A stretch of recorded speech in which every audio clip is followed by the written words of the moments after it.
ஒவ்வொருத்தருடைய சுயாதீனத்தையும் ஆண்டவர் என்ன பண்றாரு, ஹானர் பண்றாரு. ஒவ்வொருத்தருக்கும் ஒரு சுயாதீனம் உண்டு. ஏன்னா என்னுடைய லைஃப்னுடைய எக்ஸ்பீரியன்ஸ் வந்து உங்களுக்கு உதவி செய்யுமா, நிச்சயமா உதவி செய்யும். அது மெயின் பார்ட்டா இருக்கும். அதுக்குள்ள ஒரு பார்ட் உங்களுடைய பார்ட்னு ஒன்று ஒளிஞ்சிருக்கும்.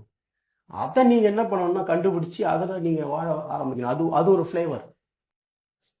எப்படி சொல்றதுன்னா, நாகப்பழத்திலேயே ஒரு மரம் நாகப்பழத்திலேயே அதுலயே ஒரு ஒரு பழம் ஒரு கொஞ்சம் டேஸ்ட் வரும். ஒரு பழம் கொஞ்சம் பாத்தீங்கன்னா திடீர்னு ஒரு பழம் சாப்பிட்டு நேரம் டக்குன்னு பார்த்தா ஒரு பழம் டேஸ்ட் ஆகிற மாதிரி இருக்கும். நான் அதை ஏத்துப்பேன்.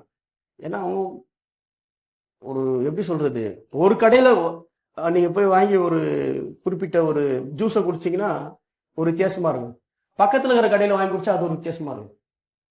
ஒரே pineapple juice maybe it is, otherwise என்ன என்ன சொல்றது, ஏதோ ஒரு ஆப்பிள் ஜூஸ், ஆரஞ்சு ஜூஸ், சப்போட்டா, ஏதோ ஒண்ணு நீங்க இந்த கடையில வாங்கி குடிக்கிறதுக்கும் பக்கத்துல வாங்கி குடிக்கிறது நிறைய வித்தியாசம் இருக்கு.